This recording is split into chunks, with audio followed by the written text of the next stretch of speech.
GPH ইস্পাত BSMMU A two I corona helpline অনুষ্ঠানে আপনাদের সবাইকে আমন্ত্রণ জানাচ্ছি। আমি হাবিবা আফরোজ। সুপ্রিয় দর্শক, করোনার চলমান সংকটকালে বিভিন্ন রোগের চিকিৎসা, পরামর্শ এবং করোনা নিয়ে আপনাদের নানান প্রশ্নের উত্তর দিতেই আমাদের বিশেষ আয়োজন করোনা হেল্পলাইন।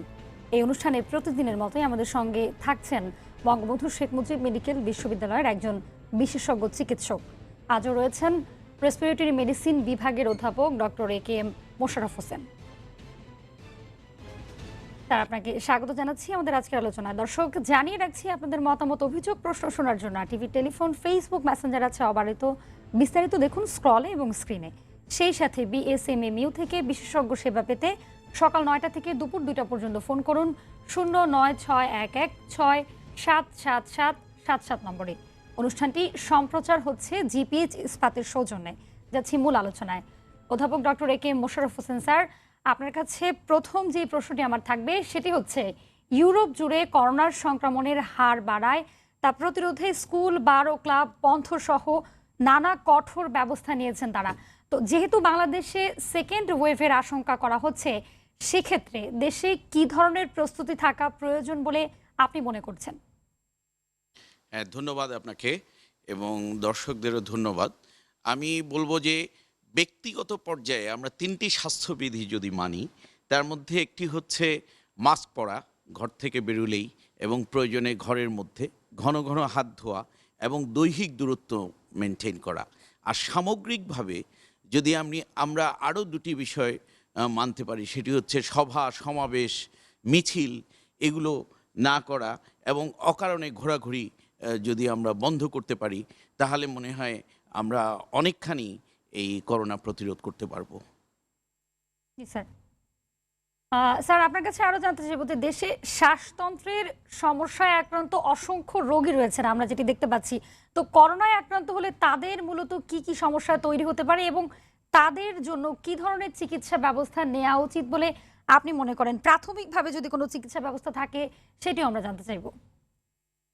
হ্যাঁ, প্রাথমিকভাবে যারা আগে থেকে শ্বাসকষ্টের বিভিন্ন রোগে ভুগছেন, যেমন ধরুন যে অ্যাজমা, সিওপিডি এবং ব্রঙ্কাইটিস, এরকম আরও অনেক রোগ আছে, সেই রোগীরা যেন শুরু থেকে যেই অসুখে ভুগছিলেন সেই অসুখের ঔষধগুলো পর্যাপ্ত পরিমাণে নেন এবং তারা যেন তাদের রোগটাকে নিয়ন্ত্রণে রাখেন। যেমন ধরুন যে আপনি অ্যাজমায় ভুগছেন, তাহলে আপনার অ্যাজমা নিয়ন্ত্রণে আছে কিনা সেটি কি করে বুঝবেন? সেটি বুঝবেন যে আপনার দেখা গেল যে শ্বাসকষ্টের জন্য রাতে ঘুম ভাঙছে না, তারপর আপনার ঘন ঘন যে শর্ট অ্যাক্টিং সালবিটামল জাতীয় ইনহেলারগুলো নিতে হচ্ছে না, তাহলে বুঝবেন যে আপনার অ্যাজমা কন্ট্রোলে আছে। ঠিক তেমনিভাবে যিনি সিপিডিতে আক্রান্ত, তিনিও যদি তার শ্বাসকষ্ট এই সমস্যাগুলো নিয়ন্ত্রণের মধ্যে রাখতে পারেন, তাহলে সেই ক্ষেত্রে করোনায় আক্রান্ত হবার ঝুঁকি এবং করোনা সংক্রান্ত জটিলতা হবার ঝুঁকি কিছুটা কম।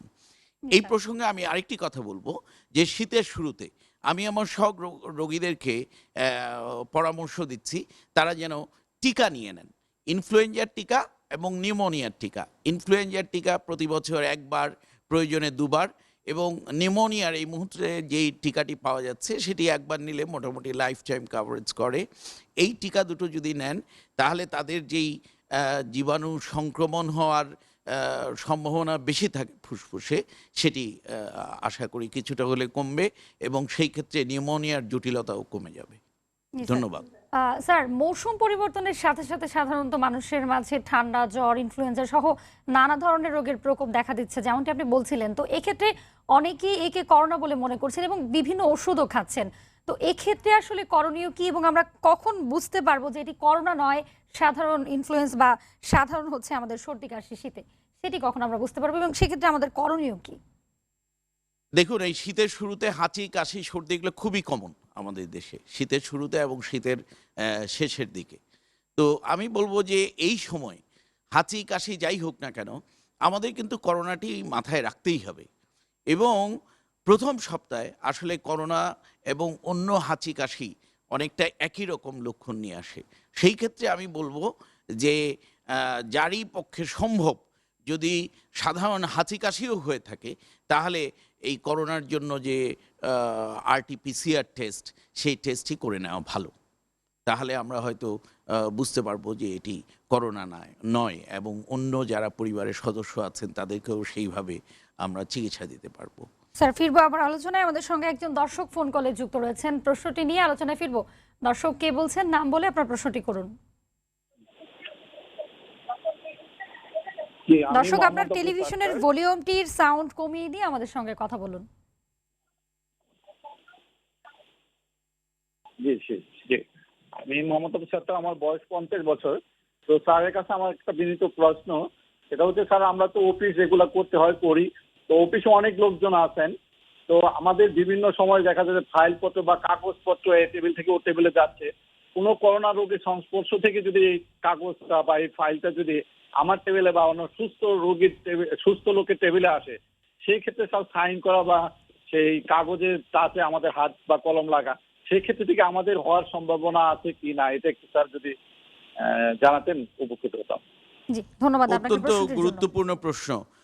প্রথম কথা হচ্ছে, করোনা সংক্রমণের প্রধানতম উপায় হচ্ছে নাসিকারন্ধ্র। নাকের দিয়ে আমরা যে বাতাস নিই, সেই বাতাসের মাধ্যমে ফুসফুসে পৌঁছায়। এটি হচ্ছে প্রধানতম করোনা সংক্রমণের উপায়। এছাড়া চোখ এবং মুখ। আচ্ছা, আরেকটি যেটি আপনি বললেন যে স্পর্শের কারণে যে কোনো সারফেসের মধ্যে হয়তো করোনা লেগে আছে করোনার কোনো রোগী থেকে, এই ধরনের এই সংক্রমণের বিষয়টি এখন খুব একটা গুরুত্বপূর্ণ নয় বলে ধারণা করা হচ্ছে। তবু আমি যেটি বলবো, এ কারণেই আমরা বলে থাকি যে আমাদের সহজাত যে হাত দিয়ে নাক ধরা, চোখ ধরা, মুখ ধরা, এই অভ্যাসগুলোকে আমাদের যতটা সম্ভব নিয়ন্ত্রণে রাখতে হবে এবং ঘন ঘন হাত পরিষ্কার করতে বলি। অন্তত 30 সেকেন্ড যে কোনো সাবান দিয়ে আপনি যদি হাত ধোন, তাহলে আপনার হাত করোনা জীবাণুমুক্ত হবে।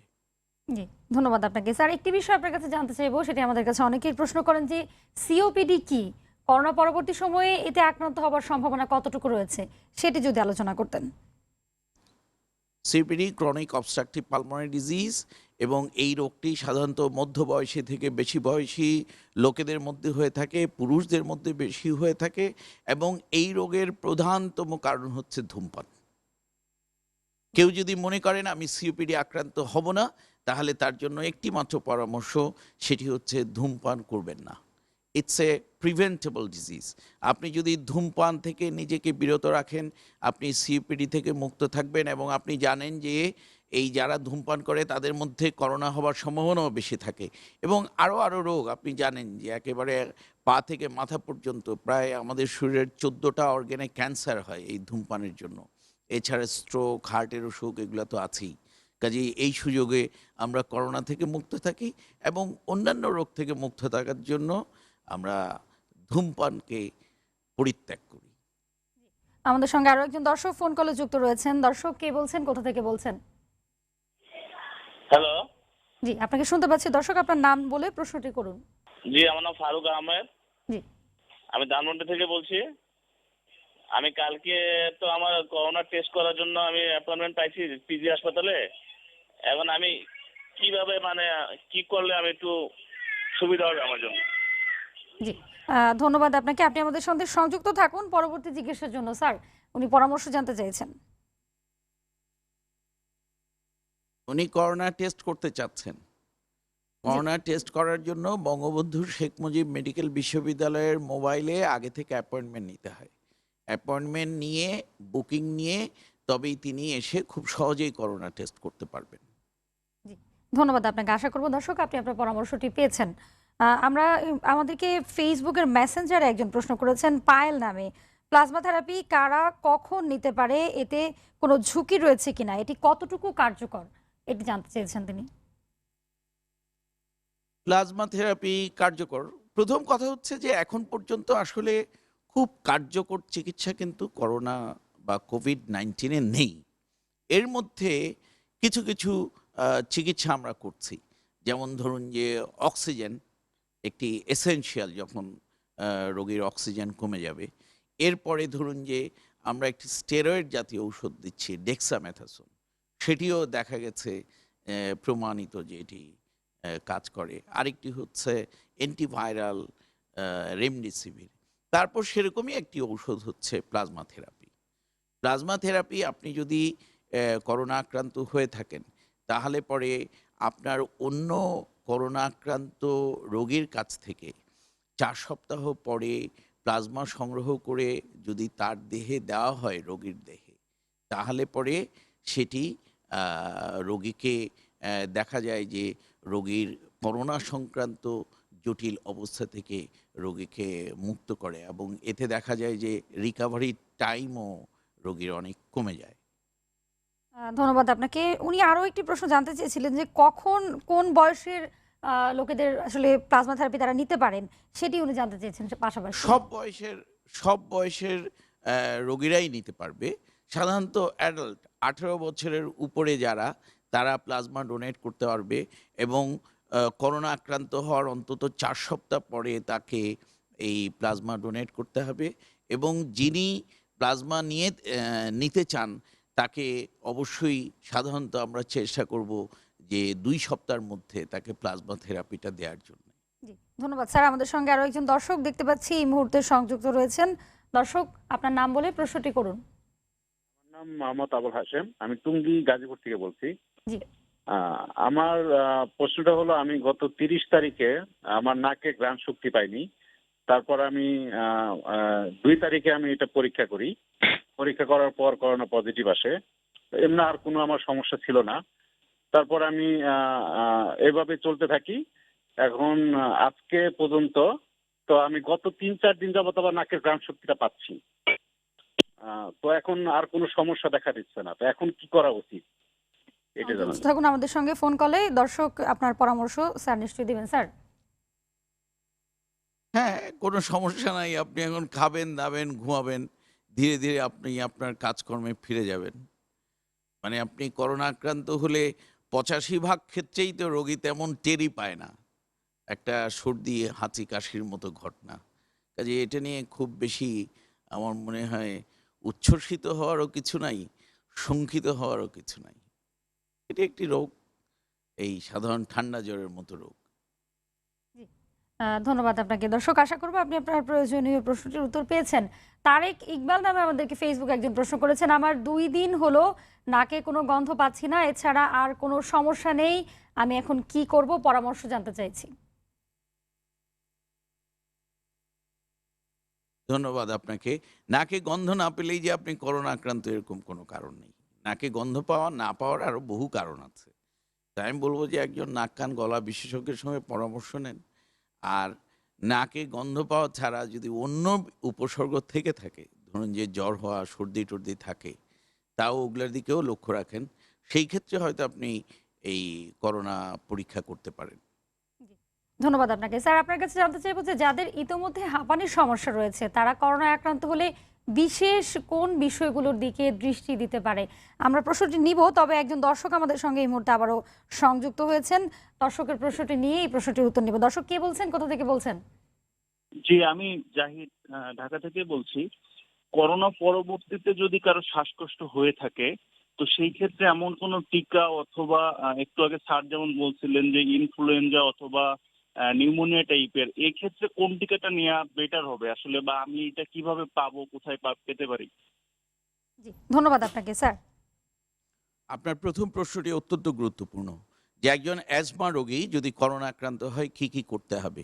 প্রথম কথা আমি প্রথমেই বলেছি যে যদি করোনা খুব সিভিয়ার বা ক্রিটিক্যাল না হয়, তাহলে সে অ্যাজমার চিকিৎসা নেবে। আর করোনা রোগীর জন্য ধরুন যে জ্বর হলে জ্বরের চিকিৎসা নেবে, অ্যান্টিহিস্টামিন নিতে পারে। যদি তার নাক বন্ধ থাকে তাহলে একটি ন্যাজাল স্প্রে নিল। কিন্তু তিনি যদি সিভিয়ার ফর্মের হন অথবা ক্রিটিক্যাল ফর্মে হন, এবং সেই ক্ষেত্রে তার অ্যাজমাও যদি খুব সিভিয়ার হয়ে যায় ভর্তির ক্ষেত্রে, সেই ক্ষেত্রে আমরা দুটি বিষয় মনে রাখতে হবে। আমরা কিন্তু করোনা রোগী হাসপাতালে ভর্তি হলে পরে তাকে আমরা শ্বাসকষ্টের জন্য নেবুলাইজ খুব করি না, নেবুলাইজারটাকে ডিসকারেজ করি। কিন্তু শুধুমাত্র এই অ্যাজমা রোগীদের ক্ষেত্রে আমরা কিন্তু নেবুলাইজ করার কথা বলি, 1। 2, আরেকটি বিষয় হচ্ছে আমরা করোনা রোগীকে প্রথমেই কিন্তু স্টেরয়েড দিই না, স্টেরয়েডটা অ্যাভয়েড করি। কারণ স্টেরয়েড দিলে দেখা যায় যে সেই ক্ষেত্রে রোগীর রিকভারি পিরিয়ডটা খুব প্রলংড হয়ে যায়। তো কিন্তু যদি কোনো রোগী সিভিয়ার অ্যাকুট অ্যাজমা থাকে, তার যদি করোনা হয়ে থাকে, সেই ক্ষেত্রে কিন্তু আমরা রোগীকে সিভিয়ার অ্যাকুট অ্যাজমা চিকিৎসার জন্য আমরা যে স্টেরয়েড ব্যবহার করে থাকি সেই সিস্টেমিক স্টেরয়েড যেমন হাইড্রোকোর্টিসন 100 মিলিগ্রাম 6 আওয়ারলি, এই ঔষধগুলো কিন্তু স্বল্প সময়ের জন্য ব্যবহার করতে পারি। এটি হচ্ছে দুটি গুরুত্বপূর্ণ বিষয়। আর উনি আরেকটি বিষয় বলেছেন যে করোনা রোগীরা সুস্থ হওয়ার পর ফুসফুসের এই ইনফেকশন বা সংক্রমণ কমানোর জন্য যেই টিকা, হ্যাঁ অবশ্যই তিনি ইনফ্লুয়েঞ্জা এবং নিউমোনিয়া 2 ধরনের টিকাই নিতে পারেন। আমরা সব রোগীদের জন্য ইনফ্লুয়েঞ্জাটাকে রিকমেন্ড করি, সব বয়সের রোগীদের জন্য। আর যারা অন্যান্য রোগে ভুগছে, যেমন ধরুন asthma, diabetes, heart failure, kidney রোগ বা একটু বয়সী, তাদেরকে আমরা নিউমোনিয়াও নিতে বলি। কিন্তু কেউ যদি অ্যাফোর্ড করতে পারে, যেহেতু নিউমোনিয়ার টিকাটা একটু এক্সপেন্সিভ, তারা দুটো টিকাই নিতে পারেন। এবং এই টিকা অলমোস্ট সব জায়গায়, সমস্ত ক্লিনিকে, যেখানে ডায়াগনস্টিক সেন্টার আছে। তবে একটি বিষয় আমি লক্ষ্য করতে বলবো যে তারা কোল্ড চেইনটা মেনটেইন করছে কিনা, কারণ এই দুটো টিকাই কিন্তু সংরক্ষণের জন্য 4 ডিগ্রি সেলসিয়াসে রাখতে হবে টিকাগুলোকে। এই বিষয়টি যেন যিনি ক্রেতা তিনি লক্ষ্য করেন এবং যিনি বিক্রেতা তিনিও যেন লক্ষ্য করেন। অনেকে আমি দেখেছি যে টিকা একটা কিনে পকেটে ভরে হয়তো ঘুরছে, তারপরে 8-10 ঘন্টা পরে কোথাও গিয়ে পুশ করছে, তাতে কিন্তু সেই টিকার কার্যকারিতা থাকবে না। সাধারণত ওই কোল্ড চেন থেকে বের করার 2 ঘন্টার মধ্যে যেন টিকাটা দেওয়া হয়, সেই বিষয়টি লক্ষ্য রাখতে হবে। ধন্যবাদ। জি, আমাদের সঙ্গে একজন দর্শক আমাদের ফেসবুকে মেসেঞ্জারে প্রশ্ন করেছেন, মোস্তফা কামাল নামে। তিনি আমাদের কাছে জানতে চেয়েছেন, আমার বোনের বয়স 50 বছর, প্রায় 1.5 মাস হলো করোনা পজিটিভ থেকে নেগেটিভ হয়েছে। পরবর্তীতে অনেকগুলো শারীরিক সমস্যা দেখা দেয়, যেমন ওনার এগুলো হলো দুর্বলতা, দাঁড়াতে গেলে পড়ে যায়, খাবারে অরুচি, চোখের দৃষ্টিতে সমস্যা, ওনার অ্যাজমাও আছে। তো এই অবস্থায় কি করতে হবে সেটি উনি পরামর্শ জানতে চেয়েছেন। এর মধ্যে তো আমরা কিছু আলাপ করেই ফেলেছি। যেমন অ্যাজমা রোগী, যেহেতু ওনার অ্যাজমাটার পর্যাপ্ত চিকিৎসা দরকার, ঔষধ যে পরিমাণ দিলে উনি ভালো থাকে সেটি। তারপর উনি দুর্বল, ওনাকে অনেক বিশ্রাম করতে হবে এবং যথেষ্ট পুষ্টিকর খাবারের দিকে লক্ষ্য রাখতে হবে। তারপর এর মধ্যে আমরা আলাপ করেছি যে উনি এই ইনফ্লুয়েঞ্জা এবং নিউমোনিয়ার ভ্যাকসিনগুলো যদি নিয়ে না থাকেন সেইগুলো নিয়ে ফেলতে পারেন। তারপরে উনি কাজকর্ম করতে গেলে উনি দুর্বলতা বোধ করেন খুব স্বভাবতই, এবং উনি আগের মতো যেরকম কাজ করছেন সেই আগের পর্যায়ের কাজকর্ম হুট করে যেন উনি শুরু করে না দেন। ধীরে ধীরে গ্র্যাজুয়ালি ওনাকে পুরোপুরি কাজের মধ্যে যেতে হবে। এটিকে বলে রিহ্যাবিলিটেশন, পুনর্বাসন। খুব ধীরে ধীরে উনি স্বাভাবিক জীবনযাপনে ফিরে যেতে হবে। সেটি হয়তো 2 মাস 3 মাস এরকম লম্বা সময়ও লেগে যেতে পারে। ধন্যবাদ আপনাকে। আমাদের সঙ্গে আরো একজন দর্শক যুক্ত রয়েছেন এই মুহূর্তে ফোন কলে। দর্শক, কে বলছেন, কোথা থেকে বলছেন? আমি রাসেল বলছি সিলেট থেকে। আমি 30 শুরু করুন। তারিখে স্যাম্পল জমা দিয়ে আমি রেজাল্ট পজিটিভ পাইছি, আর আমার ওয়াইফের আসছে 10 তারিখে পজিটিভ। এখন আমরা ডাক্তারের পরামর্শ মতো ওষুধ নিচ্ছি, সবকিছু মেনটেন করছি। কিন্তু আমাদের বাসায় একটা বাচ্চা আছে আমাদের 8.5 বছরের। ও এখন পর্যন্ত তেমন কোনো সিমটম দেখা যায় নাই, তবে মাঝে মাঝে হাসি দিচ্ছে আর কি। এখন ওকে আমরা কি ব্যবস্থা নিব বা ওকে কিভাবে রাখবো, একটু পরামর্শ দরকার ছিল। জি, ধন্যবাদ আপনাকে। স্যার, হাঁচি হচ্ছে মানে তিনিও করোনা আক্রান্ত হতে পারেন। আমি বলবো যে ওরও আপনি এই করোনা পরীক্ষা করে ফেলেন এবং ওকেও আপনি এই করোনার চিকিৎসার আওতায় হয়তো নিয়ে আসতে হবে।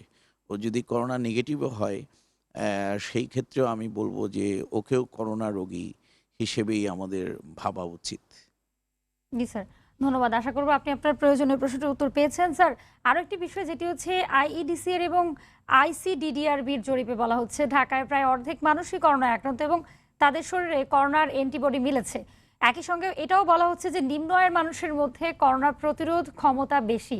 তো পুরো বিষয়টির মধ্যে আসলে কি পার্থক্য, এটা যদি খুব সংক্ষেপে আমাদেরকে একটু আলোচনা করতেন আমাদের অনুষ্ঠানের সংক্ষেপে একেবারে শেষ কথা পর্যায়ে। হচ্ছে যে ধরা হচ্ছে যে সারা পৃথিবীতে শতকরা 10 ভাগ লোক হয়তো করোনা আক্রান্ত হয়েছেন, আর বাংলাদেশে ঢাকায় বলা হচ্ছে যে 40 থেকে 45 ভাগ লোক করোনা আক্রান্ত এবং বস্তিবাসীদের মধ্যে প্রায় 75 ভাগ করোনা আক্রান্ত। এবং আমরা এই পরিসংখ্যান নিয়ে এত বেশি উচ্ছ্বসিত হওয়ার কিছু নেই। আমরা ভাবছি যে এটি হয়তো আমাদেরকে হার্ড ইমিউনিটি দিচ্ছে, যে আমরা একবার করোনা আক্রান্ত হলে আবার করোনা আক্রান্ত হবে না, সেই বিষয়টিও কিন্তু এখন এর দ্বিধান্বিত। কারণ আপনি হয়তো জানেন যে সম্প্রতি আমেরিকায় দেখা গেছে যে জাস্ট একজন যুবক 25 বছরের এই করোনা থেকে মুক্ত হওয়ার 1.5 মাস পরে আবার তিনি করোনা আক্রান্ত হয়েছেন, এবং এরকম বিভিন্ন দেশে আরও অনেক আমরা কিছু কেস রিপোর্ট পাচ্ছি। কাজেই একবার করোনা আক্রান্ত হলে সে লাইফ লং ইমিউনিটি পাচ্ছে না, এটি নিশ্চিত, এবং পরবর্তীতে তিনি আবার আক্রান্ত হতে পারেন, এটিও নিশ্চিত। হয়তো পরবর্তীতে আক্রান্ত হলে তার আক্রান্ত হবার হয়তো সিভিয়ারিটি, রোগের তীব্রতা হয়তো অতটা হবে না। কাজেই আমাদের এই বিষয়গুলোর চেয়ে আমার মনে হয় বেশি নজর দেওয়া উচিত যে আমরা যেন আক্রান্ত না হই, সেই জন্য আমাদের স্বাস্থ্যবিধি মানা উচিত।